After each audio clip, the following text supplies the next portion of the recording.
Hello बच्चों, I am Amit Bijarnia, your physics teacher at competition. जब भी ट्रिपल आईटी शब्द हम सुनते हैं तो हम mostly Indian institute of information technology हमारे दिमाग में आता है। आना भी चाहिए। मोस्टली कॉलेजेस बेटा ये ट्रिपल आईटी वाले, जैसे ट्रिपल आईटी इलाहाबाद हो गया, वडोदरा हो गया, ये सारे के सारे सरकारी कॉलेज हैं। ये जेईई मेन के स्कोर के थ्रू से इनका एडमिशन होता है और जोसा की काउंसलिंग से हम इसके अंदर एडमिशन ले सकते हैं। लेकिन international institute of information technology Hyderabad और बैंगलोर ये अलग कॉलेजेस हैं। इनका जोसा की काउंसलिंग से एडमिशन नहीं होता, इनकी खुद की अपनी काउंसलिंग होती है। आज मैं डिस्कस कर रहा हूं कि ट्रिपल आईटी हैदराबाद के अंदर एडमिशन जो है वो किन रास्तों से होते हैं, और प्राइमरली एक अलग रास्ता है यूजी डबल ई जो जेईई मेन से डिफरेंट है। ये वाला रास्ता कौन सा, मैं इस बात को आपके साथ डिस्कस करना चाहूंगा। Triple IT Hyderabad is arguably one of the finest engineering colleges of India. Bits Pilani और ट्रिपल आईटी हैदराबाद में आप लड़ाई कर सकते हैं कि कौन सा बेटर है, मगर प्राइवेट कॉलेजेस के अंदर आप ऐसे मान सकते हो कि इन दोनों की ही मेन लड़ाई है। Most sought after engineering college है, बहुत ही अच्छा करिकुलम है, इंडस्ट्री रेडी करिकुलम है। जिस तरह से इंडस्ट्री की नीड्स लगातार चेंज होती है, वैसे ही ट्रिपल आईटी हैदराबाद अपनी पूरे पूरे करिकुलम को लगातार चेंज करता रहता है।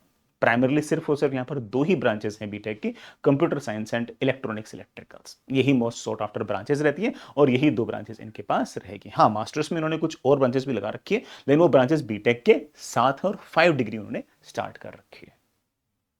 ट्रिपल आईटी हैदराबाद अपने आप में जो टॉप वाला बच्चा है, जो बहुत तेज बच्चा है, स्मार्ट है, शार्प है, अकेडमिकली बिल्कुल इन्वॉल्व है, उनके लिए मेरे ख्याल से पहली दूसरी पसंद के आसपास रहती है। मैं इसे टॉप के आईआईटीज के आसपास कंसिडर करता हूं, और जो टॉप के एनआईटीज हैं उनके आसपास मैं इनको कंसिडर करता हूं ट्रिपल आईटी हैदराबाद को। लेकिन ट्रिपल आईटी हैदराबाद के अंदर जाना है या किसी आईआईटी में जाना है, ये अपने आप में बहुत ही पर्सनल चॉइस है। और उस चॉइस के पीछे जो मेन कारण है वो ये है कि जो आईआईटीज हैं या फिर टॉप की जो एनआईटीज हैं, उनके अंदर अकेडमिक्स के साथ साथ जो एक्स्ट्रा करिकुलर है उसको भी अच्छा खासा वेटेज दिया जाता है। लेकिन जो ट्रिपल आईटी हैदराबाद है, उसमें अगर देखें तो एक्स्ट्रा करिकुलर की बजाय वो थोड़ा सा अकेडमिक्स वाला जो पोर्शन है उसको ज्यादा इन्फ्लेट रखते हैं, उसको ज्यादा वेटेज देते हैं। इसके अपने आप में कुछ फायदे भी हो सकते हैं, अपने आप में कुछ कुछ नुकसान भी हो सकते हैं, और हर बच्चा इन दोनों बातों को अलग अलग तरीके से परसीव कर सकता है। कोई बच्चा ऐसा कह सकता है कि सर आपने जिस तरह से मुझे बताया कि जो अकेडमिक्स है वो हैदराबाद ट्रिपल आईटी हैदराबाद के अंदर बेटर है, तो सर मैं शायद ना अकेडमिक टाइप का बच्चा हूं, मुझे ना एक्स्ट्रा करिकुलर से इतना फर्क नहीं पड़ता, तो ट्रिपल आईटी हैदराबाद को प्रेफर करूंगा। It is quite possible. बहुत से बच्चा ऐसा कह सकता है कि सर मैं तो ना बहुत ज्यादा पूरे दिन भर अकेडमिकली इन्वॉल्व रह ही नहीं सकता, मुझे तो कुछ ना कुछ एक्स्ट्रा करिकुलर चाहिए ही चाहिए। मैं तो कॉलेज जा ही इसलिए रहा हूं कि मैं एक्स्ट्रा करिकुलर एक्टिविटीज में भाग लूं, अपने आप को एक्सप्लोर करूं, है ना। एकेडमिक्स तो होता रहेगा, है ना, मैं तो उसको मैनेज कर लूंगा, मुझे तो सिर्फ एक्स्ट्रा करिकुलर ही चाहिए। तो उस बच्चे के लिए ऑफ कोर्स आईआईटी ज्यादा थोड़ी सी ज्यादा ल्यूक्रेटिव रहेंगे। लेकिन कौन सी लुक्रेटिव रहेगी, कहां जाऊंगा कहां नहीं जाऊंगा, तो बात तब की है ना जब मेरे उस हिसाब से नंबर आए। ऑप्शंस तो बड़ा तब चूज करेंगे ना। तो नंबर आना इंपॉर्टेंट है और ऑफ कोर्स इनके फॉर्म फिल करना इंपॉर्टेंट है। तो ट्रिपल आईटी हैदराबाद का तो यूजी डबल ई के थ्रू जो एंट्रेंस है उसका फॉर्म बेटा स्टार्ट हो गया है। 31 तक आप उसको फॉर्म फिल कर सकते हो। जेई मेन के थ्रू जो इसमें एडमिशन है उसका फॉर्म बाद में आएगा। जब भी फॉर्म आएगा हम आपको आपके जो व्हाट्सएप ग्रुप्स हैं उसके ऊपर हम आपको मैसेज कर देंगे। तो चलिए एक एक करके सारी सारी बातें अपन डिस्कस करते हैं। ट्रिपल आईटी हैदराबाद, जैसे मैंने कहा कि एक ऑटोनोमस अपने आप में एक यूनिवर्सिटी है, इसका बाहर से कोई रिलेशन नहीं है। प्राइवेट नॉन प्रॉफिट ऑर्गेनाइजेशन है, प्रॉफिट के लिए नहीं है, बट अगेन जो भी सारा का सारा मामला चलना है, पूरे पूरे कॉलेज के जो खर्चे हैं वो ऑफकोर्स फीस से प्लस बाहर के जो अनुदान है ना, चाहे वो अपनी सरकार से हो चाहे यूएस गवर्नमेंट से हो। यूएस गवर्नमेंट से बड़ा यहाँ पर अच्छा खासा फंड आता है, वहां से बड़ा ये सारा सारा मामला चलता है ना। और इसका बहुत ही रिग्रेस एकेडमिक्स है बेटा, और है ना इसका जो प्रोग्राम है वो काफी हद तक रिसर्च ओरिएंटेड भी इसके प्रोग्राम ज्यादा रहते हैं। तो academically these are more rigorous as compare to any other IITs.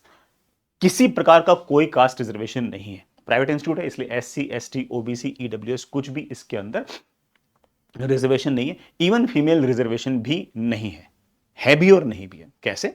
JEE main के थ्रू जो एंट्रेंस है ना उसमें फीमेल रिजर्वेशन है, कास्ट वहां पर भी नहीं है। लेकिन जो यूजी डबल ई के थ्रू जो एंट्रेंस है उसके अंदर फीमेल रिजर्वेशन भी नहीं है। Am I clear? ठीक है। नेक्स्ट इज, जैसे मैंने कहा कि ना प्लेसमेंट्स बहुत ही अच्छे हैं, और प्लेसमेंट्स बहुत अच्छे हैं उसके पीछे मेन कारण ये है कि एक इनके जो प्रोग्राम है, इनके बेटा जो करिकुलम है वो काफी हद तक इंडस्ट्री रेडी है, और साथ ही साथ इंडस्ट्री के साथ इनके जो कनेक्शंस हैं they are also good. So placements उस हिसाब से आपको दिखाई भी यहां पर देंगे। एलिजिबिलिटी में आप बेटा ऐसा कह सकते हो कि ना जो क्लास 12th का एग्जाम इस साल दे रहा है वो भी एग्जाम दे सकता है यूजीडब्ल्यूई का, जिसने लास्ट ईयर क्लास 12 दी थी वो भी एग्जाम दे सकता है, फर्स्ट टाइम ड्रॉपर, इवन जो सेकंड ड्रॉपर है वो भी बेटा यूजीडब्ल्यूई का एग्जाम दे सकता है, कोई दिक्कत नहीं है। ठीक है, नेक्स्ट इज बेटा किस किस तरह की ब्रांचेस यहाँ पर ओपन है मैं दिखाया था। यहाँ पर बेटा बीटेक है और यहाँ पर मास्टर ऑफ साइंस है। मास्टर ऑफ साइंस आप अकेले नहीं कर सकते हो, मास्टर ऑफ साइंस बीटेक के साथ होगी। ठीक है, बीटेक के साथ बेटा मास्टर ऑफ साइंस होगी, और BTech plus master of science जो होगी वो उन बच्चों के लिए कोर्स है, इसे हम डुअल डिग्री कहते हैं, जो यूजी डबल ई वाले प्रोग्राम से आ रहे हैं। सिंपल बीटेक जिसे यूजी जैसे ट्रिपल आईटी हैदराबाद वाले सिंगल डिग्री बोलते हैं, सिर्फ बीटेक जिसको बोलते हैं, ये बीटेक सिर्फ और सिर्फ जेई मेन वालों के लिए। तो जेई मेन के थ्रू जो लोग एंट्रेंस कर रहे हैं वो 4 साल में फ्री हो जाएंगे, जो यूजी डबल ई के थ्रू आए वो 5 साल में फ्री होंगे, और उस एक एक्स्ट्रा साल के अंदर वो मास्टर ऑफ साइंसेज भी कर लेंगे। ये मास्टर ऑफ साइंसेज के बेटा कुछ ना कुछ है ना, जैसा कि आप देख सकते हो, electronics and communication engineering master of science है, कंप्यूटर साइंस एंड इंजीनियरिंग में है, कंप्यूटेशनल लिंग्विस्टिक में है, कंप्यूटेशनल नेचुरल साइंसेज में, ऐसे बेटा कुछ मिला के आपके पास कुछ ना कुछ, ये एमएससी एमएस के भी आपके पास कुछ ना कुछ ऑप्शंस आपके पास रहेंगे। ये बीटेक वाले हैं। ये जो बीटेक वाले हैं ये जेई वाले, जेई के थ्रू जो बच्चे आए हैं उनके लिए भी ओपन है, और जो यूजीडब्ल्यू के थ्रू आए उनके लिए भी ओपन है। तो आप रफली ऐसा कह सकते हो कि जो जेई के थ्रू बच्चा है वो सिर्फ बीटेक करेगा 4 साल में और निकल लेगा, जो यूजीडब्ल्यू के थ्रू आएगा वो बीटेक भी करेगा और साथ साथ में किसी एक इन टॉपिक्स में से एमएस भी करेगा, और उसकी डिग्री 5 साल के अंदर निकलेगी। ठीक है, ये बात समझ में आ गई। बीटेक वाला जो करिकुलम है वो चाहे आप जेई मेन से आओ चाहे बेटा आप यूजीडब्ल्यू से आओ, वो करिकुलम दोनों के लिए सेम है, क्लासेस भी बेटा उनकी एग्जैक्टली सेम है, उनमें कोई डिफरेंस नहीं है। बस यूजीडब्ल्यू वाला 1 साल एक्स्ट्रा रुकेगा और उसको बीटेक प्लस एमएस की डिग्री मिलेगी, और जो बच्चा जेई मेन के थ्रू आएगा उसे सिर्फ और सिर्फ बीटेक की डिग्री ही मिलेगी। बस इतना सा अंतर है। ठीक है, हाँ, मैं यूजीडब्ल्यू जो एग्जाम है उसके लिए बहुत ही क्लियरली बोल दूं कि इसमें मामला बेटा क्या है, सुन लेना। 3 घंटे का एग्जाम होगा, और इस 3 घंटे के एग्जाम के अंदर 2 सेक्शन होंगे। एक होगा SUPR जिसके हम सब्जेक्ट प्रोफिशिएंसी टेस्ट बोलेंगे, 60 मिनट का बेटा टेस्ट होगा, और ये जो टेस्ट है ये सिर्फ और सिर्फ स्क्रीनिंग के लिए है। मैं आपको समझाता हूं बेटा इसका मतलब क्या है। ये सिर्फ और सिर्फ स्क्रीनिंग के लिए है। दूसरा है रीप जिसे हम रिसर्च एप्टीट्यूड टेस्ट बोलेंगे, ये 2 घंटे का होगा, और ये एक्चुअली आपकी रैंक निकालने के लिए है। मैं समझाता हूं क्या क्या अर्थ है इस बात का। 3 घंटे का टोटल पेपर होगा, उस 3 घंटे में पहले 1 घंटे के अंदर आपके पास SUPR का पेपर आएगा। ये SUPR का पेपर जो है वो फिजिक्स केमिस्ट्री मैथ्स का जैसे जेई मेन का पेपर होता है कुछ कुछ वैसा ही होगा। इसमें हर सवाल जो होगा वो है ना बेटा ऐसा है कि हर सवाल जो होगा वो 1 नंबर का होगा, अगर सही हुआ तो +1, और अगर गलत हुआ तो बेटा -1/4, ये बेटा आपको मार्क्स मिलेंगे। ठीक है, इसमें एक कट ऑफ होगी, है ना, एक कट ऑफ होगी, आपको उस कट ऑफ के ऊपर जाना है बस। SUPR के अंदर 1 घंटे के अंदर आपने जो भी परफॉर्मेंस की, उस परफॉर्मेंस से आपको सिर्फ और सिर्फ कट ऑफ के ऊपर आना है बस। उस कट ऑफ के अगर ऊपर आ गए तो उसके बाद आपका जो रीप का जो स्कोर है ना वो कंसिडर होगा, और रीप का स्कोर जो है उसमें आप ऐसा कह सकते हो कि पर सवाल जो है ना वो 2 नंबर का है, और हर सवाल के अंदर -½ की नेगेटिव मार्किंग है। मतलब दोनों में अगर देखें तो 25% की नेगेटिव मार्किंग है। ठीक है, आपकी जो रैंक निकलेगी ना वो रीप के स्कोर से निकलेगी, लेकिन आपका रीप का वाला पेपर जो होगा ना वो तभी चेक होगा जब SUPR वाला सेक्शन जो है उसके अंदर एक कट ऑफ से ऊपर नंबर आएंगे। थोड़ा कॉम्प्लिकेट हो गया लेकिन समझ गए होंगे। मतलब आपकी जो फाइनल रैंक होगी ना उसमें SUPR वाले जो नंबर है ना वो कंसिडर नहीं होंगे, वो नंबर कंसिडर नहीं होंगे। लेकिन आप किसके नंबर कंसिडर होंगे, आपका जो रीप वाला जो सेक्शन है, जो लास्ट के 2 घंटे का जो पेपर है उसमें आपके नंबर कितने थे उससे आपकी रैंक निकलेगी। लेकिन ये जो रीप वाला जो स्कोर है ये कंसिडर तभी होगा जब SUPR वाले के अंदर एक बेसिक जो कट ऑफ होगी उसके ऊपर आपके नंबर आएंगे। तो आप ऐसा मान के चल सकते हो कि जो आपका रीप वाला जो SUPR वाला जो सेक्शन है वो एक स्क्रीनिंग की तरह काम कर रहा है, और एक बेयर मिनिमम के अगर ऊपर नंबर आ गए देन इट इज फाइन, फिर आपका जो रीप वाला स्कोर होगा उससे आपकी रैंक निकल जाएगी। लेकिन अगर मान लो कि आपका जो ऊपर वाला जो बड़ा SUPR वाला जो एग्जाम है उसमें अगर मान लो कि स्क्रीनिंग, मान लो कि लेट से कि है ना, मान लो कि लेट से कि X मार्क्स जो था ना वो मान लो कि उसका कट ऑफ था, और मान लो कि आपके X-1 मार्क्स आए तो आपने कट ऑफ क्लियर नहीं की, और आपने कट ऑफ क्लियर नहीं की तो आपका जो रीप में जो स्कोर आप कितना ही आ जाए आपकी रैंक नहीं आएगी, है ना। तो रीप वाला स्कोर किसका काउंट होगा, उसी बच्चे का काउंट होगा जो SUPR के अंदर कट ऑफ को क्लियर कर जाएगा, और जब फाइनल रैंक निकलेगी तो सिर्फ और सिर्फ जो रीप वाला स्कोर होगा उसी को कंसिडर किया जाएगा, इन दोनों को मिलाकर कंसिडर नहीं किया जाएगा। रीप का जो पेपर है वो थोड़ा सा बेटा ऑफ कोर्स थोड़ा सा डिफरेंट होता है ना, उसमें थोड़ा सा है ना IQ aptitude based kind of बेटा एग्जाम्स होते हैं, और जितने भी कंपटीशन के बच्चे हैं उन सारे के सारे बच्चों के लिए बेटा हम नियरली 4 या 5 टेस्ट ऐसे मॉक टेस्ट ले लेंगे, जिसके अंदर एग्जैक्टली बेटा जैसे है ना यूजी के पेपर होते हैं बिल्कुल वैसे के वैसे पेपर हम आप लोगों से पूछ लेंगे। ये जो सारे के सारे टेस्ट होंगे बाहर वाले बच्चों के लिए नहीं है, ये सिर्फ और सिर्फ जो कंपटीशन के जो बच्चे हैं सिर्फ और सिर्फ उनके लिए ही है, बाहर के लिए बच्चों के लिए हमने ओपन नहीं किया है। इसका जो शेड्यूल होगा मैं बिल्कुल लास्ट में आपके साथ शेयर कर लूंगा, इसके पेपर किस किस तारीख को होंगे। लेकिन ये बच्चे जो कंपटीशन के भले वो किसी बैच के भी हों, प्रखर के, प्रवीण के, प्रबल के, सी क्यूब के, चैंप के, कैट से किसी बैच के होंगे, अगर हमारे कंपटीशन के बच्चे हैं तो उनके हम बेटा नियरली 5 के आसपास यूजी के टेस्ट लेंगे, और 5 टेस्ट एनएफ है ये जानने के लिए कि एसयूपीआर में क्या पूछते हैं, रीप पे क्या पूछते हैं। मैं क्या बताऊं आपको, अगर आपने 5 बार दे लिए आपको एग्जैक्टली पता होगा कि एसयूपीआर में मार्किंग स्कीम क्या है और रीप में मार्किंग स्कीम क्या है, एसयूपीआर में किस तरह के सवाल पूछते हैं, रीप में किस तरह के सवाल पूछते हैं। अगर आपने 5 टेस्ट दे लिए बिल्कुल रिलैक्स रहो, आप यूजी का एग्जाम देने के लिए बिल्कुल रेडी हो। लेकिन ये हमने बाहर वाले बच्चों के लिए ओपन नहीं किया, हमारे लिए बड़ा ठीक है, उसमें फिर बहुत सारे पंगे पड़ जाते हैं कि ना बाहर के लिए लॉन्च करो, ये करो, वो करो, फिर बच्चों में कॉल आते हैं, तो हमारे लिए वो मैनेजरियल थोड़े इश्यूज थोड़े से ज्यादा हो जाते हैं। ठीक है, तो हमने सिर्फ और सिर्फ हमारे बच्चों के लिए ओपन कर रखा है कि जो हमारे खुद के बच्चे हैं उनमें से काफी सारे बच्चे नियरली 100-200 बच्चे तो यूजी का एग्जाम देते हैं, तो जो बच्चे एग्जाम देते हैं उनके लिए बिल्कुल प्रॉपर 5 पेपर होंगे, ये दो मस्त रहो, आपका बड़ा आराम से काम बन जाएगा। ठीक है बेटा, इसमें बड़ा वही वाली बात है, मैं फिर से बोल दूं, एसयूपीआर जो है वो स्क्रीनिंग के काम आएगा, उसमें कट ऑफ क्लियर तो बड़ा आपका रीप का पेपर चेक होगा, रीप में बड़ा अगर आपके नंबर ठीक ठाक आ गए तो बड़ा आपकी एक रैंक निकल जाएगी, उस रैंक के हिसाब से आपका एक इंटरव्यू होगा, और उस इंटरव्यू के बाद आपको बता दिया जाएगा कि आपको ट्रिपल हैदराबाद के अंदर कौन से ब्रांच आपको मिल रही है। ठीक है, एग्जाम जो होगा बेटा वो 2 मई 2026 को होगा, एग्जाम 9 से 12 होगा, एग्जाम 9 से 12 होगा, इसी कारण से हमने भी जितने भी बेटा ये यूजी के मॉक टेस्ट कंपटीशन जो अरेंज कराएगा वो भी 9 से 12 ही करेगा, जस्ट कि बेटा वो आपकी जो बायोलॉजिकल क्लॉक थोड़ी सी सेट रहे इसलिए। ठीक है बेटा, नेगेटिव मार्किंग जो होंगे 25% होंगे, चाहे वो एसयूपीआर हो चाहे बेटा वो आपकी रीप हो। एसयूपीआर में 1 नंबर है तो उसका 25% हो गया 0.25 है ना, रीप का एक सवाल जो होगा वो बेटा आपका 2 नंबर का होगा तो उसका 25% बेटा कितना हो गया 0.5, वो आपकी नेगेटिव मार्किंग आपके पास इस तरह से रहेगी। एसयूपीआर में 50 सवाल होंगे, हर सवाल 1 नंबर का होगा, +1 -0.25 या बड़ा -1/4 नेगेटिव मार्किंग आपके पास रहेगी। रीप का जो होंगे अगेन 50 सवाल होंगे, हर सवाल बेटा आपका 2 नंबर का होगा, 100 नंबर का पेपर होगा। आपकी जो फाइनल रैंक आएगी ना बेटा वो इन 100 नंबरों के कारण आएगी, है ना, आपकी जो रैंक आएगी बेटा वो इन 100 नंबरों के थ्रू आएगी। लेकिन फिर इस एसयूपीआर का मतलब क्या हो सकता है कि एसयूपीआर के अंदर लेट से कट ऑफ 25 नंबर है फॉर एग्जांपल, तो अगर आपके लेट से कि बेटा 25 नंबर आ गए, या बेटा मान लो कि आपके 26 नंबर आ गए, या मान लो आपके 27 नंबर आ गए, या लेट से आपके 50 नंबर आ गए, तो अगर आपके ये नंबर हैं तो इस केस में बेटा आपका जो रीप का जो स्कोर होगा ना वो कंसीडर कर लिया जाएगा। लेकिन अगर आपके पास मान लो कि आपके 24 नंबर हैं, फिर उस केस में आपकी रीप में कितने नंबर आए बेटा आपका स्कोर कंसीडर नहीं किया जाएगा। तो एस रीप का सिर्फ और सिर्फ कट ऑफ क्लियर करना है, उसके आगे बड़ा कोई इतना नंबरों का फर्क नहीं पड़ता। ठीक है, बात समझ आ गई।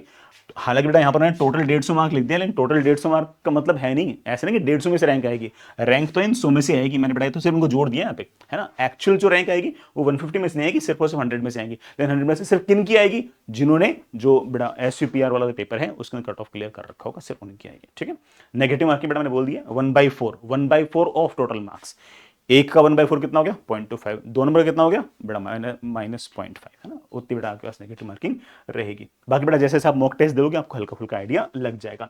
एप्लीकेशन बेटा पोर्टल यूजी का ओपन हो गया है 11 फरवरी को, एप्लीकेशन डेडलाइन 31 मार्च है, एग्जाम बेटा 2 मई को है, इंटरव्यू जो होगा बेटा 4 से 6 जून के आसपास होगा, इंटरव्यू जो होगा बेटा वो वहीं पे ट्रिपल हैदराबाद जाके ऑफ कैंपस ही आपको देना है। ठीक है, बेटा नेक्स्ट इज, हाँ बेटा इंटरव्यू जैसे मैंने कहा कि बेटा इंटरव्यू कमेटी है ना आप 4 से 6 जून के आसपास बेटा आपका ऑन कैंपस इंटरव्यू लेगी, है ना। जो बच्चे किसके थ्रू जा रहे हैं, यूजी के थ्रू जा रहे हैं बेटा, उनकी बात कर रहा हूँ। ट्रिपल हैदराबाद बेटा जो यूजी का एग्जाम है undergraduate entrance exam, there is no reservation policy for SC ST OBC women physically handicapped बेटा, admission are strictly merit based in open category. UG में किसी प्रकार का रिजर्वेशन नहीं है। खर्चे की बेटा बात करूं तो मैं एक रफली बताता हूं, है ना, बेटा इसमें तो खैर मैंने बहुत सारी बातें लिखी हुई है, मैं रफली बताता हूं कि आप 6 लाख के आसपास पर साल का खर्चा मान के चलो, 6 लाख 6.25 लाख के आसपास बेटा आप मान के चलो, है ना, वो बच्चा टू बच्चा पे डिपेंड करता है, लेकिन 6 लाख तो आप मान के चलो, कई बच्चे बहुत खर्चीले होते हैं तो वहां जाके और है ना 50-60 हज़ार का खर्चा हो जाएगा, बट रफली आप ऐसे मान के चल सकते हो कि नियरली 6 लाख के आसपास पर ईयर का बड़ा आपके पास खर्चा पड़ेगा। तो 6 into 4 कर सकता है जो बच्चा बीटेक कर रहा है, ठीक है, जो बच्चा जेईमेन के थ्रू आया है, जो बच्चा यूजीडब्ल्यू के थ्रू जो है वो बड़ा 6 into 5 30 कर ले, ठीक है, रफली बड़ा ऐसा है। ट्यूशन फीस बड़ा इसने बोल रखी है 4,50,000, बड़ा बाकी 9,000 का जो खर्चा है बड़ा आपका हॉस्टल का और मेस का बड़ा आप मान के चलिए। हालांकि बेटा इसके अंदर कुछ ना कुछ बड़ा इन्होंने एक स्कॉलरशिप भी प्रोग्राम कर रखे हैं। 8 लाख से कम वाले जो बच्चे हैं उनके लिए भी स्कॉलरशिप कर रखी है। 8 लाख से कम वाला जो बच्चा है ना उनके लिए मेरिट कम मीन स्कॉलरशिप, मतलब गरीबी प्लस मेरिट, उनको उसको कंसिडर करके स्कॉलरशिप कर रखी है। 8 लाख से ऊपर वाले जो बच्चे हैं जिनकी आय है घर में, उनके लिए बेटा उन्होंने है ना सिर्फ और सिर्फ उनकी अकेडमिक्स के बेसिस पर स्कॉलरशिप भी कंसिडर कर रखी है। और एसबीआई का बड़ा जो हैदराबाद की जो ब्रांच है वो नियरली 20 लाख के आसपास का आपका लोन दे देगी बिना किसी सिक्योरिटी के। भले आपके पापा पैसे कमाते हो ना कमाते हो, आपके पास पैसे हो ना हो, बिना सिक्योरिटी के 20 लाख रुपए आपको वहीं से लोन मिल जाएगा, ठीक है, मतलब वहीं से, मतलब हैदराबाद की जो ब्रांच होगी ना वहीं से आपको लोन मिल जाएगा 20 लाख का, 21 का नहीं, है ना, 25 का नहीं, बाकी पैसे आपको खुद अरेंज करने पड़ेंगे। 20 लाख का लोन बिना किसी सिक्योरिटी के आपको, है ना, एजुकेशन लोन आपको मिल जाएगा। जैसे मैंने कहा कि लास्ट डेट जो 31 मार्च है, पहली डेट फॉर्म फिलिंग की आपकी 11 फरवरी 2026 है, मतलब फॉर्म फिलिंग चल रही है, बड़ा कर दीजिएगा। मैं फटाफट समझा देता हूँ कि ना ट्रिपल आईटी हैदराबाद जाने के कौन से रास्ते हैं। सबसे पहले बेटा जेई मेन का जो रास्ता है वो है, जेई मेन का जो फॉर्म आएगा बेटा वो मैं पहले बोल दूं, जेई मेन का जब सेकंड अटेम्प्ट हो जाएगा, जब रैंक आ जाएगी, उसके बाद फिर से ट्रिपल आईटी हैदराबाद में एडमिशन के लिए एक फॉर्म और आएगा, और वो जो फॉर्म आएगा वो बाद में आएगा। वो फॉर्म जब भी आएगा आपके बेटा व्हाट्सएप ग्रुप्स के अंदर मैसेज करा दूंगा कि बेटा वो फॉर्म आ गया है ना, आप फॉर्म फिल कर दो। जिस बच्चे के 3,500-4,000 के आसपास रैंक आई है बेटा उसको भी वहां पर एडमिशन मिल जाता है जेई मेन के एग्जाम के थ्रू। फॉर्म फिल करना बेटा कंपलसरी है, यूं नहीं कि आप ये सोच लोगे ना मैंने तो जेई का एग्जाम दे दिया तो जोसा की काउंसलिंग में ट्रिपल आईटी हैदराबाद आ जाएगा, नहीं, उसकी काउंसलिंग डिफरेंट होती है और उसमें सिर्फ और सिर्फ उन बच्चों को कंसिडर करते हैं जो जेई मेन के थ्रू आए हैं। जेईमेन का तो एग्जाम का स्कोर कंसीडर कर लेंगे, लेकिन फॉर्म आपको अलग से भरना पड़ेगा, ठीक है। तो जो बच्चे जेईमेन के थ्रू जाना चाहते हैं बेटा वही है, ध्यान ध्यान रखना, जेईमेन वाले जो बच्चे हैं वो सिर्फ और सिर्फ सिंगल डिग्री, सिर्फ और सिर्फ जो बीटेक वाला प्रोग्राम है सिर्फ और सिर्फ उसके लिए ही है बेटा, वो डुअल डिग्री के लिए एलिजिबल नहीं है। डुअल डिग्री के लिए बेटा आपके जो यूजीडब्ल्यू वाले जो बच्चे हैं उनका है, ये आपका ऑनगोइंग है, इसका फॉर्म बेटा आपके पास स्टार्ट हो चुका है। ये दो बेटा आपके पास प्राइम रास्ते हैं ट्रिपल आईटी हैदराबाद में जाने के लिए। इसका फॉर्म बाद में आएगा, इसका फॉर्म आ चुका है, इसका एग्जाम अलग से नहीं है, जेईमेन का स्कोर कंसीडर करेंगे, इसका एग्जाम अलग से है जो बेटा 2 मई को है। स्पेशल चैनल ऑफ एडमिशन बहुत कम बच्चों के लिए, ये बेटा है ना, एक तो गर्ल्स के अंदर है ना बड़ा एक सरकारी प्रोग्राम होता है उड़ान प्रोग्राम, जिन बच्चों को उड़ान प्रोग्राम के अंदर कंसिडर किया गया है गर्ल्स स्टूडेंट्स को, वो इस प्रोग्राम के थ्रू बेटा अप्लाई कर सकती हैं। साथ ही साथ जो बच्चे नवोदय के अंदर पढ़ते हैं 6ठी क्लास से लेकर 12वीं क्लास तक बिना गैप दिए, वो बच्चे भी बेटा इस स्पेशल चैनल ऑफ एडमिशन के थ्रू अप्लाई कर सकते हैं, ठीक है। इसके फॉर्म बेटा ओपन हो चुके हैं। जो बाहर के बच्चे हैं, इंडिया के बाहर के बच्चे हैं, उनके लिए डासा का प्रोग्राम है, direct admission for students from abroad, इसका फॉर्म भी बेटा ओपन है, ठीक है। एक बेटा लेटरल एंट्री है, लेटरल एंट्री मतलब कोई बच्चा लेट से कि किसी और कॉलेज के 4th ईयर में है ना, सॉरी 4th ईयर नहीं, 4th सेमेस्टर में है या 5th सेमेस्टर में, तो उसको बेटा 1-2 सेमेस्टर के लिए या फिर उसका जो आगे वाला जो 4 सेमेस्टर है वो ट्रिपल आईटी हैदराबाद से कर ले, वो इस लेटरल एंट्री के थ्रू होता है। ये बेटा ठीक हमारे काम का नहीं है। ओलंपियाड के लास्ट राउंड के जो विनर्स होते हैं बेटा उनके लिए भी है ना triple IT Hyderabad direct admission का प्लान करती है विथ ऑफ कोर्स इंटरव्यू, है ना।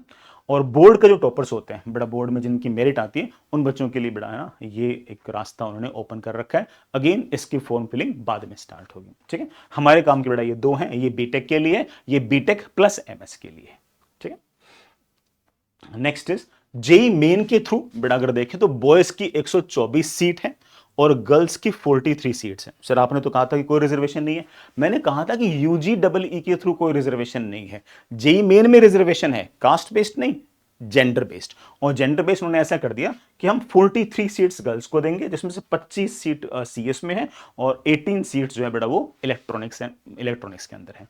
और जो बॉयज की सीट्स की अगर बात करें तो जो बच्चे जेई मेन के थ्रू आ रहे हैं, जेई मेन के थ्रू जो बीटेक करने आ रहे हैं सिंगल डिग्री के लिए, उनके बेटा कंप्यूटर साइंस में 72 नंबर ऑफ सीट्स हैं और इलेक्ट्रॉनिक्स एंड कम्युनिकेशन में उनकी 52 नंबर ऑफ सीट्स हैं बेटा। 124 बेटा यहाँ पर, 43 बेटा आपके पास यहाँ पर बेटा मेरे ख्याल से नियरली 177 के आसपास बेटा आपके पास, सॉरी बेटा कितनी 167 के आसपास बेटा आपके पास ये सीट्स हैं, ठीक है। नेक्स्ट इज जो यूजी डबल ई के थ्रू अगर बात करें तो लगभग 120 के आसपास सीटें हैं बेटा, ठीक है। ये इसमें 5 ईयर में बीटेक प्लस एमएस की बेटा आपके पास डुअल डिग्री होगी। बीटेक बेटा जैसा आप नोटिस कर सकते हो कि बीटेक में एग्जैक्टली बेटा वही कंप्यूटर साइंस और इलेक्ट्रिकल है। एमएस जो है वो बेटा मैंने जैसा आपको नियरली 4 या 5 बेटा 5 या 6 आपको ऑप्शन दिए थे, वो 5 आपके पास अलग अलग ऑप्शन है, ठीक है। तो ये एक बेटा बीटेक है, उसमें बेटा एक एमएससी है, फिर एक बीटेक, फिर एक एमएस। बीटेक बेटा ऑफकोर्स जो आपका सिंगल डिग्री वाला था वो, और ये कॉमन है, बस इसमें एक एमएस की डिग्री साथ में चिपका दी और 1 साल आपका एक्स्ट्रा कर दिया, ठीक है। इसमें रफली बेटा आपके पास 120 के आसपास सीटें रहेंगे। ये यूजी डबल ई के थ्रू ही एडमिशन आपके पास रहेगा। जेई मेन की अगर कट ऑफ की अगर बात करें तो लास्ट ईयर कंप्यूटर साइंस का जो कट ऑफ है बेटा वो 3104 गया था। उससे लास्ट ईयर 2024 में 1582 गया था। उससे पहले बेटा 1687 गया था। ये जो इतना खतरनाक बेटा जंप आया, ये मैं लास्ट ईयर समझ नहीं पाया कि ना इतना बड़ा डिफरेंस कैसे आया, है ना। अदरवाइज है ना 2000 के पास वाला जो बच्चा है उसको बेटा जेई मेन के थ्रू है ना ट्रिपल आईटी हैदराबाद के अंदर एडमिशन नहीं मिलता था, लेकिन लास्ट ईयर 3000 रैंक तक वाले बच्चे को भी जेई मेन के एग्जाम के थ्रू बड़े आराम से उसे ट्रिपल आईटी हैदराबाद के अंदर एडमिशन मिला। ये जंप क्यों हुआ, मैंने कई बार बच्चों के साथ डिस्कस भी किया जो ट्रिपल आईटी हैदराबाद चले गए, उनके साथ मैंने डिस्कस किया, बट मैं किसी नतीजे पर ऐसा पहुंचा नहीं कि ऐसा किस कारण से हुआ। इस साल क्या होगा आई सीरियसली डोंट नो, ठीक है, मुझे नहीं पता बेटा इस साल क्या होगा कि 3000 वाले बच्चों को मिलेगा नहीं मिलेगा, है ना, आई डोंट नो। बट मैंने बता दिया कि बेटा लास्ट ईयर जो कट ऑफ था वो 3104 गया था। इलेक्ट्रॉनिक्स के अंदर बेटा लास्ट ईयर 6304 रैंक तक बच्चों को मिली थी, उससे लास्ट ईयर बेटा 4350 के आसपास मिली थी। सेफ बेटा मैं ऐसा मानूंगा कि आप ये वाली रैंक आप सेफ माने, है ना। ये वाला हो सकता है कि बेटा 1 साल में ही कोई ऐसा पंगा वंगा पड़ा हो, ठीक है ना। आई डोंट नो कि व्हाट वाज द रीजन, है ना। एक मैं ऐसा ना नार्सिसिस्ट काइंड ऑफ व्यू तो ये रखता हूँ कि लास्ट ईयर मैंने वीडियो बनाया नहीं था, है ना, तो शायद उस कारण से कट ऑफ नीचे चला गया होगा, ठीक है। बट इट्स जस्ट जोक, है ना। बट ठीक है, ऐसा कोई कारण कोई ना कोई कारण तो रहा होगा, मुझे कारण नहीं पता, मैं तो सिर्फ उसे तुक्के मार रहा हूँ कि शायद ये कारण रहा होगा, प्लेसमेंट रहा होगा, लेकिन मैंने प्लेसमेंट वगैरह सब चेक किए, एवरीथिंग वाज परफेक्ट। बट अच्छा खासा ये ड्रॉप रहा है। इस साल क्या रहेगा आई सीरियसली डोंट नो, ठीक है। लेकिन आप फॉर्म तो फिल करके रखें, ठीक है। जब भी फॉर्म आए जेईमेन के थ्रू तब भी बड़ा फॉर्म तो आप फिल करना। प्लेसमेंट्स की अगर बात करें बड़ा 2022 में 99%, 2023 में 97%, 2024 में 99.27%, ये सारे के सारे बड़ा अपनी जो ट्रिपल आईटी हैदराबाद की वेबसाइट है वहां से मैंने उठाए। 2025 में उन्होंने अपनी वेबसाइट पर कुछ नहीं लिख रखा, मैं थोड़ा ऐसे कहीं से और किसी सोर्स से 98 to 99% के आसपास प्लेसमेंट्स आपके गए हैं।